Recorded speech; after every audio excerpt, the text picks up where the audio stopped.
Buenos días, le damos la bienvenida a todos los que están aquí presentes. Les bendecimos en el nombre del Señor Jesús, bendecimos sus vidas.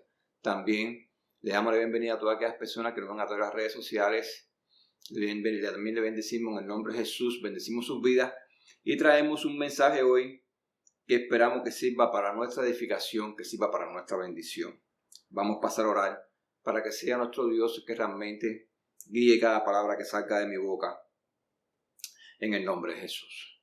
Padre amado, una vez más, Señor, te damos gracias por estar aquí, Señor, en tu presencia. Te bendecimos y te alabamos porque tú eres bueno y porque para siempre es tu misericordia, Señor. Ponemos ahora nuestras vidas en tus manos y ponemos esta palabra en tus manos, Señor, para que tú seas, que tú la guíes, Señor, a través de este Espíritu Santo, que tome esta palabra, que sea que realmente, Señor, guíe cada palabra que salga de mi boca, Señor. Y que la misma sirva, Señor, para la edificación de nuestras vidas, sirva para nuestra bendición. Te pedimos también que prepares la mente y los corazones de aquellas personas, Señor, que han de recibir esta palabra, Señor, para que la aprecien y para que sirva como fruto, Señor, y bendición a sus vidas. En el nombre de Jesús te lo pedimos, Padre. Amén. La palabra que traigo hoy le puse por nombre a este mensaje: el juicio y la misericordia. Es contrastante en la palabra de Dios. Vemos en la misma palabra de Dios expuesta el juicio sin misericordia. Es muy contrastante y realmente no es acepto por Dios. Cuando nosotros vamos al Salmo 1, Salmo 1 es un gran salmo. No por gusto es con el salmo con que comienza el libro de los Salmos. Ahí en el Salmo 1, versículo 1, comienza diciendo: bienaventurado el varón que no anduvo en consejo de malos, ni estuvo en camino de pecadores, ni en silla de escarnecedores se ha sentado. Escucha, no anduvo en consejo de malos y no estuvo en camino de pecadores. Es decir, no escuchó y retuvo la maldad en su corazón y no caminó con personas realmente que tienen pensamientos impíos, porque a veces pensamos que solamente las personas malas, que las personas de pensamientos impíos son aquellas personas que son asesinos, que son violadores. No, la palabra de Dios abre esto, hace una apertura mucho más amplia a lo que significa realmente estar en consejo de malos, en camino de pecadores. No es simplemente aquellas personas que son asesinos, que cometen actos de lesa humanidad, cosas muy graves, contra los cuales prácticamente la gran mayoría de la humanidad tiene sentimientos encontrados contra esas personas, sentimientos que no son realmente nada bueno contra esas personas. Pero la palabra de Dios hace una apertura mucho más amplia e incluye aquí todo pecado. Varón que no anduvo en consejo de malo, en consejo para realmente guiar sus pies hacia el mal, y que no estuvo en camino de pecadores, pero sobre todo que no se ha sentado en silla de escarnecedores.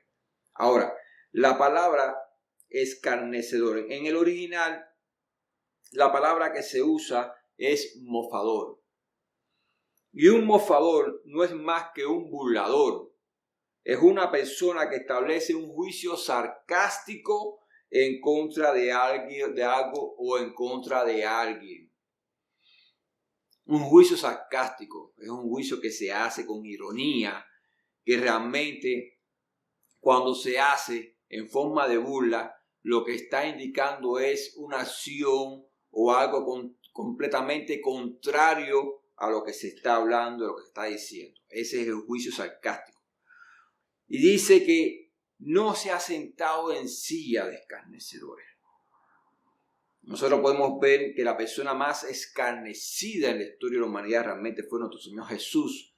Y cuanto más escarnecida fue ahí en la cruz del Calvario, cuando sus mismos verdugos, los mismos realmente jueces, aquellos que lo juzgaron, que lo condenaron, que lo están sentenciando, aunque la palabra de Dios dice que Él murió por todos nuestros pecados, pero aquellos que lo están sentenciando, aquellos que lo están juzgando, se están burlando de él, se están mofando de él, lo están escarneciendo y le están diciendo: si tú eres hijo de Dios, ahora baja de esa cruz y sálvate a ti mismo y sálvanos a nosotros.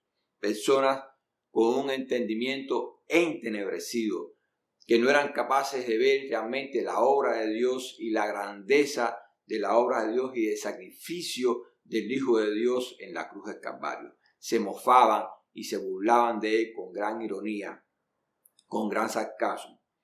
Por eso, la persona más escarnecida justamente es la que más ha amado la humanidad, la que entregó todo por esta humanidad, para que todo aquel que en él crea no venga a condenación, sino que pase de muerte a vida.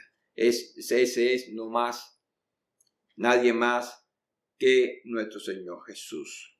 Por eso es muy importante no estar sentado en silla de escarnecedores. Un escarnecedor siempre es una persona altamente aborrecible por el mismo Dios vivo, justo y verdadero. Cuando nosotros vamos a la segunda carta del apóstol Pedro, ahí en el capítulo 3, versículo del 1 al 4, ahí el apóstol Pedro escribe a partir del versículo 1, dice: amados, esta es la segunda carta que os escribo, y en ambas despierto con exhortación vuestro limpio entendimiento, para que tengáis memoria de las palabras que antes han sido dichas por los santos profetas y del mandamiento del Señor y Salvador dado por vuestros apóstoles, sabiendo primero esto, que en los postreros días vendrán burladores, andando según sus propias concupiscencias, y diciendo: ¿dónde está la promesa de su advenimiento? Porque desde el día en que los padres durmieron, todas las cosas permanecen así como desde el principio de la creación. Y un pasaje paralelo, y está en la carta de Judas, versículo 18, que dice: pero vosotros, amados, tened memoria de las palabras que antes fueron dichas por los apóstoles de nuestro Señor Jesucristo, los que os decían: en el postrer tiempo habrá burladores que andarán según sus malvados deseos según sus propias concupiscencias. Uniendo estos dos pasajes, ellos dicen que realmente preguntan de una manera burlona, de una manera sarcástica, irónica, ¿dónde está la promesa de su advenimiento? Hoy en día yo he escuchado mucho eso. ¿Dónde está? ¿Cuándo realmente va a venir? Como que ya estamos cansados de que nos estén hablando de las mismas cosas, de nuestra predicación como cristianos, como hijos de Dios, que es realmente nuestro deber. Pues hay personas que se levantan como que ya estamos cansados de escuchar lo mismo. Si realmente viene, ¿cuándo va a venir? Hace 2000 años que está viniendo. Bueno, ahora, ¿cuándo va a venir? Y se mufan y se burlan porque ellos andan conforme a su concupiscencia. Ellos realmente no quieren saber nada de Dios. Ahora no quieren saber nada de Dios. Ahora que andan conforme a su concupiscencia, que andan conforme a su maldad, que viven conforme a su pecado, que se regocijan en su pecado, y viven conforme a él y se glorían de su pecado y se establecen grandes y se hacen grandes en su pecado. Ellos se vanaglorian realmente de la maldad que hay en ellos. Ellos no se arrepienten, no tienen ningún realmente actitud de arrepentimiento ni de humildad delante de Dios, sino que en su soberbia y en su entenebrecido entendimiento, ellos prefieren andar en caminos de tiniebla, de maldad. Por eso se mofan, por eso se burlan, por eso hacen escarnios de aquellos que han decidido seguir a Jesucristo como Señor y Salvador. Pero esto no es realmente para tomar por sorpresa, porque el mismo Jesús dijo: si han guardado mi palabra, la de ustedes también guardarán.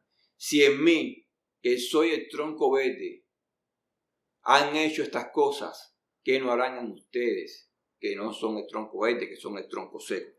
¿Qué no harán en nosotros? Entonces, esto realmente es de esperar. El mismo Jesús lo predicó. El mismo Jesús lo enseñó, que aquellos que le siguieran iban a ser participantes, no solamente de su gloria, sino también antes de su gloria, de sus padecimientos. Porque estamos en el camino, y el camino es Él. El camino no es un camino que tú vas a caminar todos los días. ¿Dónde está el camino para yo empezar a caminar, para llegar al cielo? No, el camino es seguir el modelo que nos dejó Jesús en la tierra. Ese modelo de su vivir, ese modelo de su andar, ese modelo de su actuar, esa manera de ser, esa imagen a seguir es nuestro camino. Y Él es el camino al Padre. Nosotros tenemos que tratar de modelar a Cristo en nuestras vidas para mantenernos en el camino que Él nos enseñó.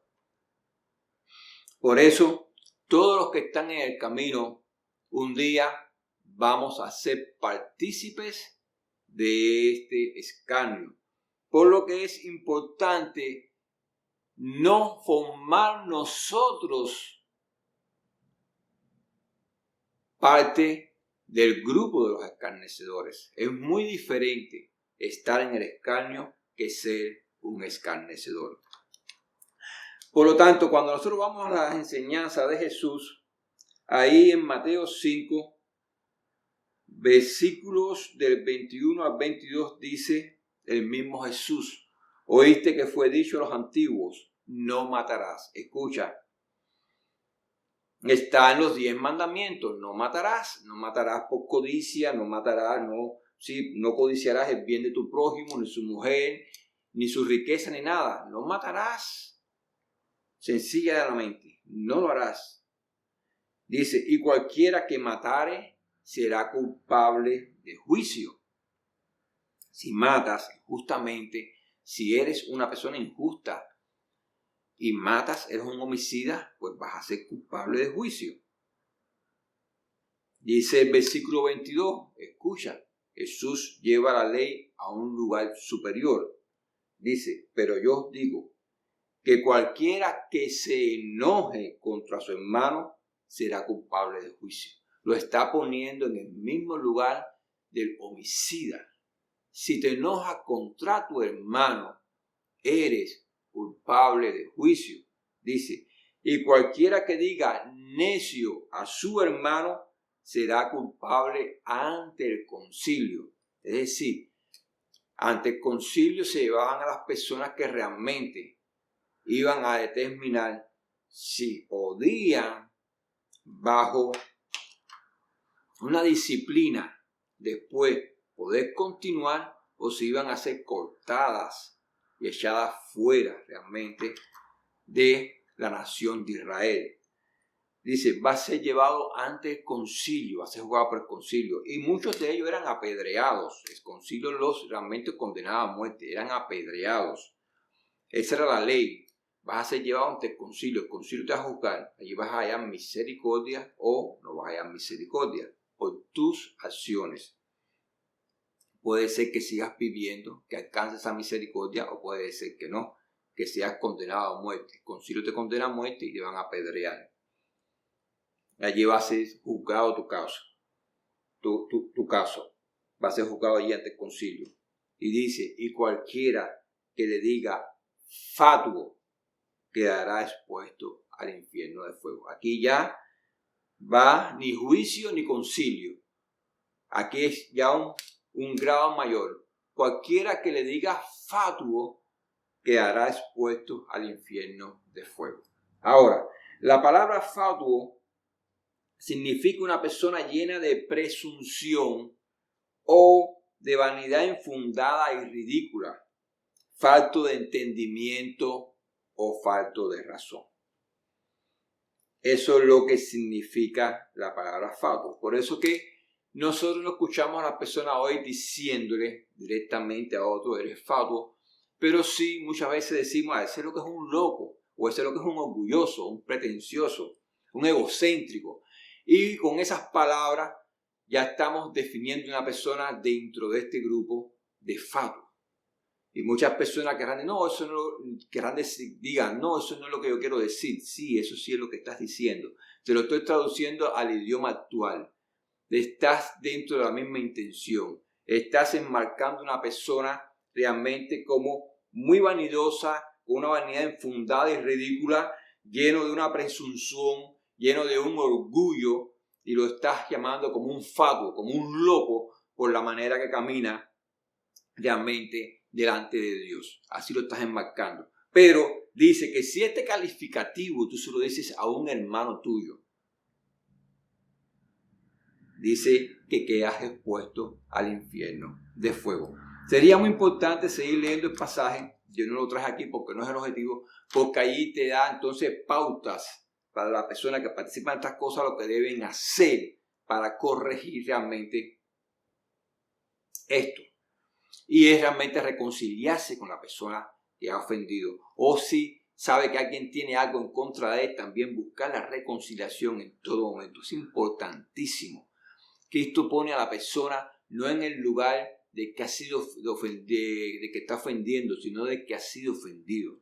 A esta persona lo pone para que vaya y se reconcilie con la otra persona. Entonces dice el pasaje que será acepta la ofrenda. Ahora, ¿por qué? Ya hablé que Cristo, cuando estaba siendo escarnecido, Él realmente estableció misericordia contra aquellas personas que le estaban escarneciendo, contra aquellos que lo habían juzgado, contra aquellos que lo habían condenado, contra aquellos que no lo habían recibido, contra aquellos que se burlaban. En el momento de su muerte, Él establece misericordia y dice: Padre, perdónalos porque no saben lo que están haciendo. Él no estableció y no expresó un juicio de que son fatuos, de que son necios, sino dijo más bien: perdónales porque no saben lo que están haciendo. Estableció misericordia, estableció gracia, la gracia de Dios que se establece por el amor de Dios sobre toda la humanidad, incluso por aquellos que en el mismo momento que Él estaba ya padeciendo en agonía, le estaban escarneciendo. Ahora, tenemos que tener en cuenta que a medida que pasan los años, es común del hombre, que a medida que pasan los años, tenden a juzgarlo todo. A medida que vas creciendo, que vas ganando en sabiduría, pues comienzas a juzgarlo todo. Se comienza por lo que consideramos nuestros enemigos. Escucha, comenzamos siempre jugando por lo que nosotros consideramos nuestros enemigos. Pero el juicio es una cadena, no es un solo eslabón. Y una cadena está compuesta por muchos eslabones. Por lo tanto, se comienza por los enemigos, pero después de los enemigos, ¿qué sigue o qué continúa? Mira, vas a continuar entonces por el que no conoces. El hombre juzga inclusive a las personas que no conoce. El hombre a veces es ligero al hablar. La palabra de Dios dice que en las muchas palabras, dice que abunda el pecado. No falta el pecado en las muchas palabras.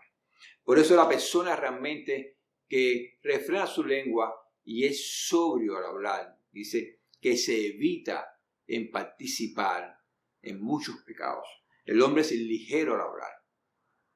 No tiene en cuenta cuando abre su boca lo que habla. Y a veces habla, además no, muchas veces, o la mayoría de las veces, cuando establece juicio sobre otra persona, habla de más y habla y juzga injustamente. Por lo tanto, juzga también al que no conoce, al que no es afín con él. La persona que no es afín conmigo, que no es afín contigo, pues el hombre tiende a juzgarla. Ese no es de mi grupo. Y de paso el hombre en su juicio establece juicios que establecen, se puede decir así, discriminación sobre otras personas por su origen social, por su raza, ya sea por su cultura, por lo que cree, por su creencia, etcétera, etcétera, etcétera. Establece juicio. Lo hace El hombre es común a través de esos juicios y muchas veces de manera escarnecedora, a través de chistes. Hay que tener cuidado porque el diablo es un gran chistoso. Hace unos chistes muy grandes. Y a la carne, no al espíritu, pero a la carne le encantan los chistes. Los chistes que muchas veces vienen del diablo o de la carne caída, influenciada por el diablo, influenciada por las tinieblas. Y es una manera de escarnecer, es una manera de mofarse de otro y de establecer grupos, de discriminar otros grupos por diferentes razones. También hacemos juicio contra el que no nos agrada. Y muchas veces juicio injusto. Muchas veces no conocemos a fondo una persona y ya simplemente por alguna característica lo estamos juzgando. Fui testigo una vez de un juicio injusto de una persona contra otra. Y lo trataba duramente. Y un día otra tercera persona le dice, ven acá, ¿por qué tú te ensañas tanto contra él? ¿Y por qué lo maltratas tanto si él nunca te ha hecho daño? Y la respuesta fue, porque él me recuerda a una persona que años atrás me hizo mucho daño. Es casi idéntico, es como si fuera su hermano gemelo. Y por esa razón lo trato así. Físicamente se parecía, pero no lo había conocido. Entonces, le estaba cobrando las cuentas a una persona por el daño que había hecho otra, simplemente por el motivo de que se parecían. Estaba obrando, estaba actuando injustamente, estaba juzgando injustamente. El hombre tiende a hacer eso.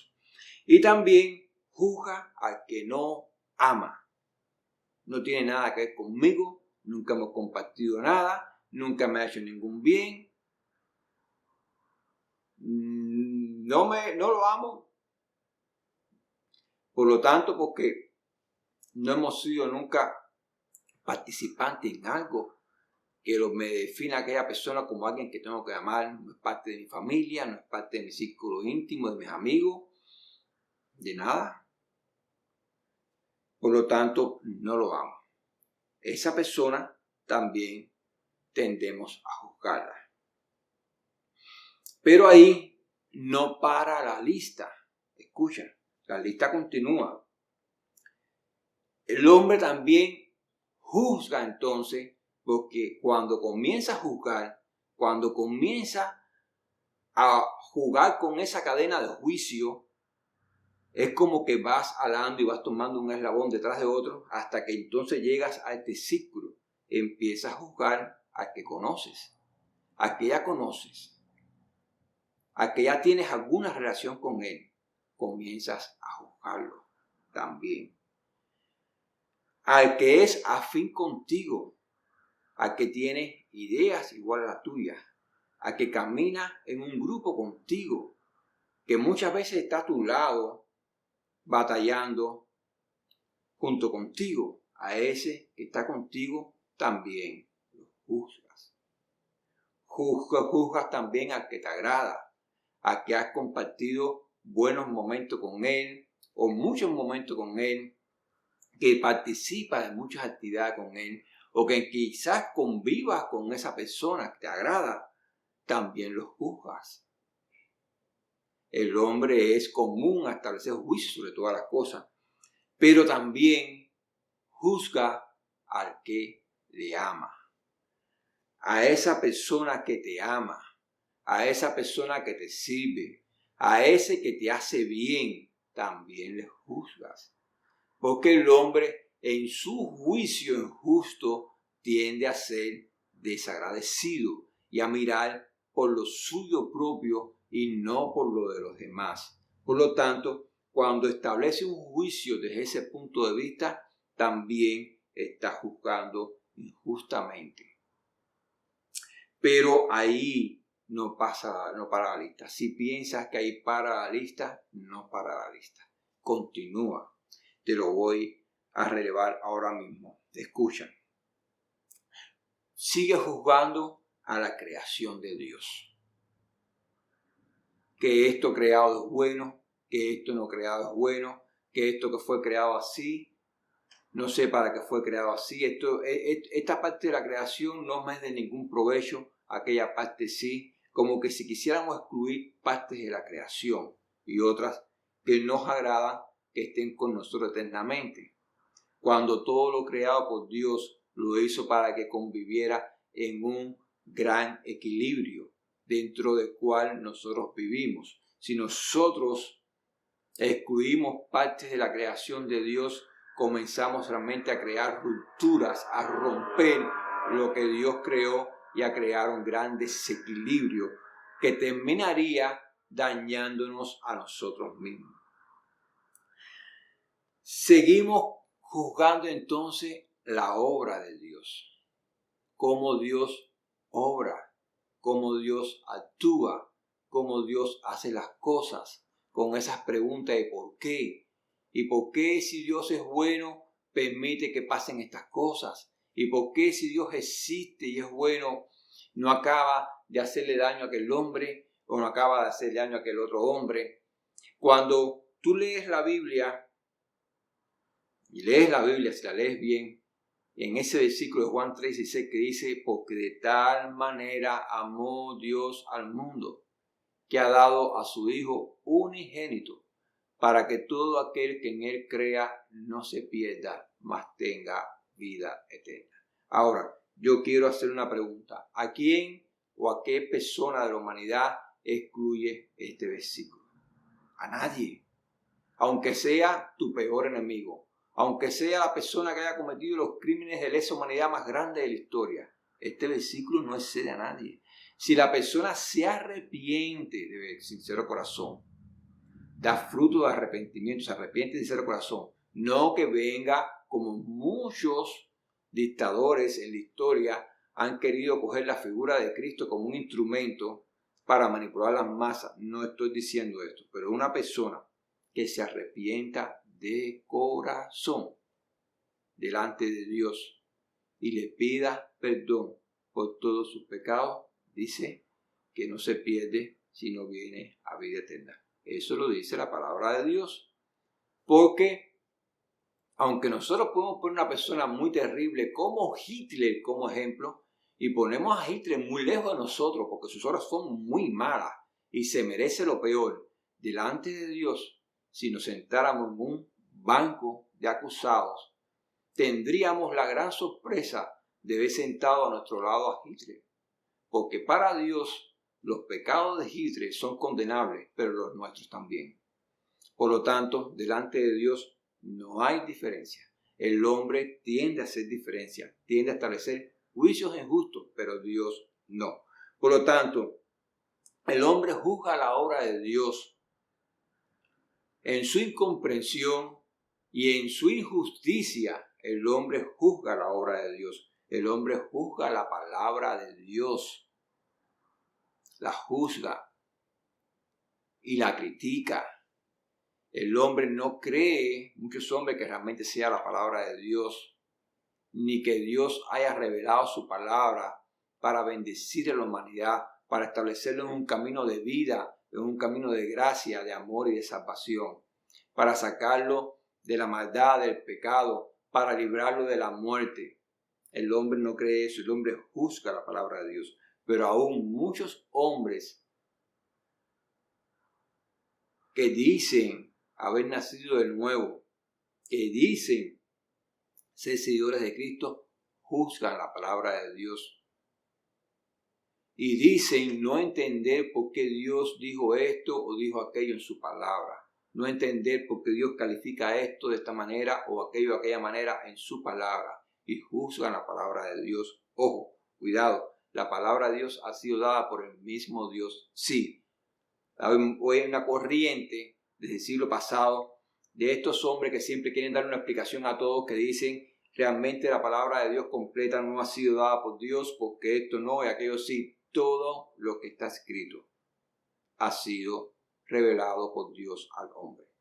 Ciertamente Dios no va a maldecirse en mismo, pero cuando ponemos el ejemplo de Balaam, un hombre que vino a maldecir a la nación de Israel, ahí está revelado por Dios que ese profeta fue realmente pagado por un rey para maldecir a la nación de Israel. Pero que cuando su boca se abrió, Dios la usó para bendecir a la nación de Israel, no para maldecirla. Por lo tanto, eso sí fue revelado por Dios, por su Espíritu.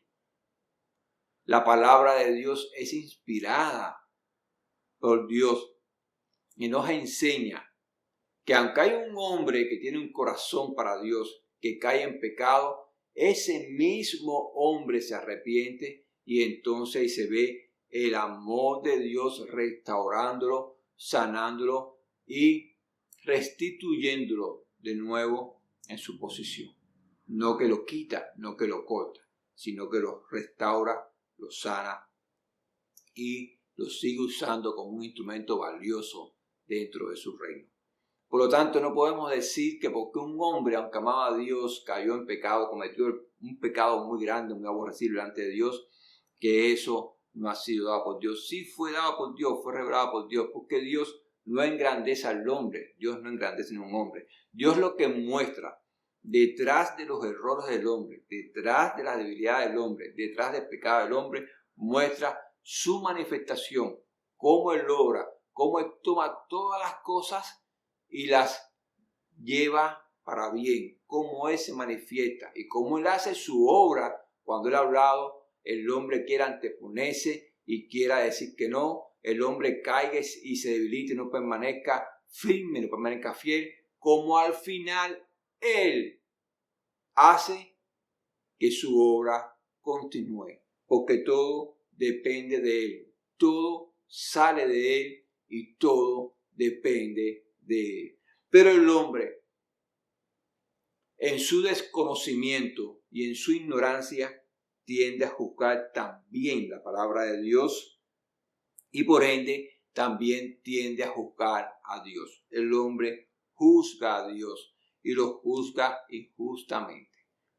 Aquel que no solamente es nuestro creador, el que nos creó por amor, sino también que es nuestro Salvador. Llevamos en nuestro ser, en nuestro ADN, escuché esto de unos científicos una vez que dicen que llevamos en nuestro ADN realmente la marca de que hemos sido creados por Dios, en nuestro ADN. Pero también llevamos en nuestro espíritu la marca de que hemos sido salvados por Dios. Porque el ángel de Jehová, ese verbo eterno, se hizo carne y se manifestó en la persona de Jesucristo. Y lo hizo para que nosotros tuviéramos la oportunidad de ser alcanzados por la gracia de Dios. Pero no existe gracia sin misericordia. Y la gracia realmente es la manifestación más grande del amor y de la misericordia de Dios hacia la humanidad. Pero Jesús quiere que los que le sigan realmente sean participantes de las cosas que vino a establecer. En Mateo 5, versículo 7 dice: bienaventurados los misericordiosos, porque ellos alcanzarán misericordia. Escucha, bienaventurados los misericordiosos, porque ellos alcanzarán misericordia. No solamente es la persona que nos juzga, sino es la persona que establece misericordia. La misericordia primera que hay es la de revelar a los hombres que andan en tinieblas las buenas nuevas de salvación. Esa es la misericordia más grande que pueda recibir cualquier persona. Te está revelando la gracia que estableció Dios en la cruz del Calvario a través del derramamiento de la sangre de Jesucristo. Porque Jesucristo es la gracia de Dios. No es que venga a participar de la gracia de Dios. Jesucristo es la gracia de Dios que se perpetúa y se establece como pacto de salvación en la cruz del Calvario. Con una sola ofrenda hizo perfecto para siempre a los santificados. A los que son santificados, a los que son redimidos por la sangre del Cordero de Dios.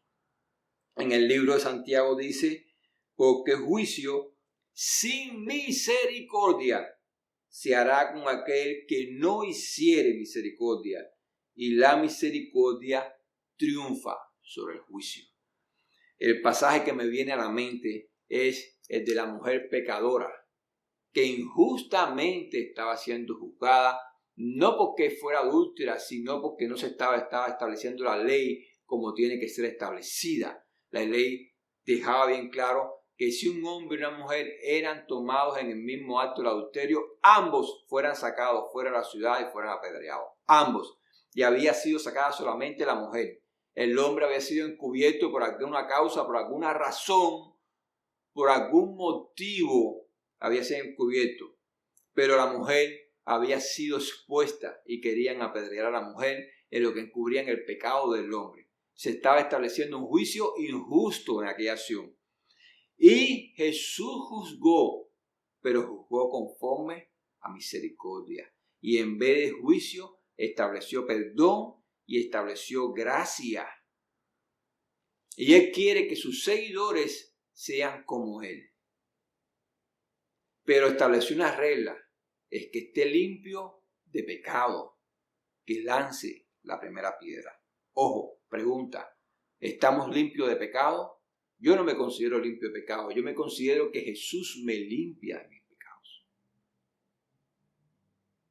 Y que permanezco en la gracia, si permanezco en el camino, si permanezco en Él, si permanezco en sus enseñanzas, en sus mandamientos y en sus instrucciones. Pero si me salgo afuera, pues entonces ya no estoy en Él. Porque yo no puedo establecer gracia para mí y ley para otra persona. Yo no puedo establecer perdón y misericordia para mí y juicio y condenación para otra persona. No es así. Por lo tanto, es muy importante,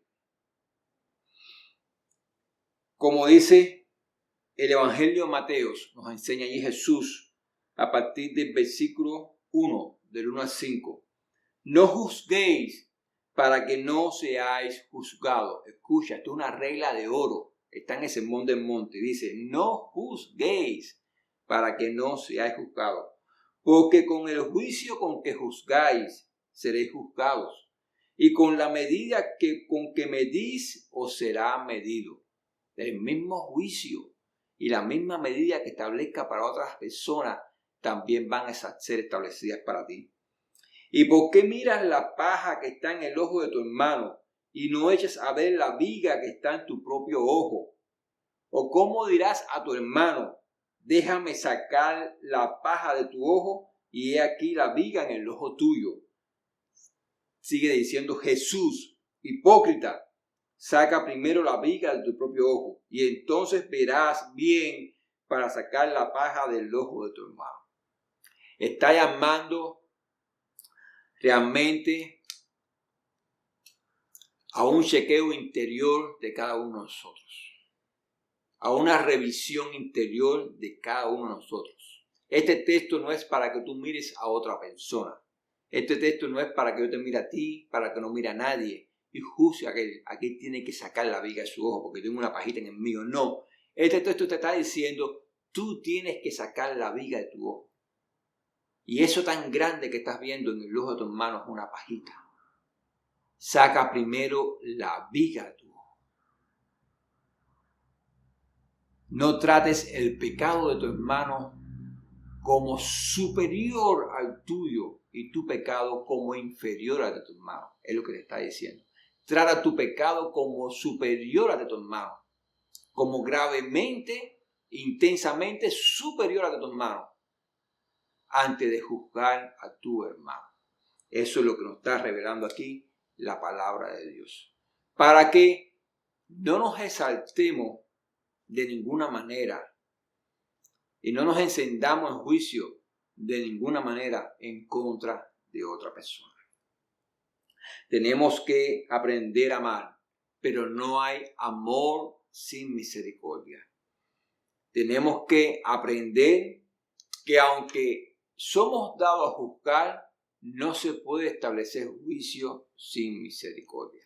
Y que si vas a juzgar injustamente y no vas a hablar nada edificante y no vas a hablar nada bueno, o si vas a participar de cosas que son impías, que son maldades y escarnecedoras, es mejor que cierres tu boca y es mejor que te apartes de la maldad y te apartes de los escarnecedores ante ser participantes de juicios injustos y de obras de maldad.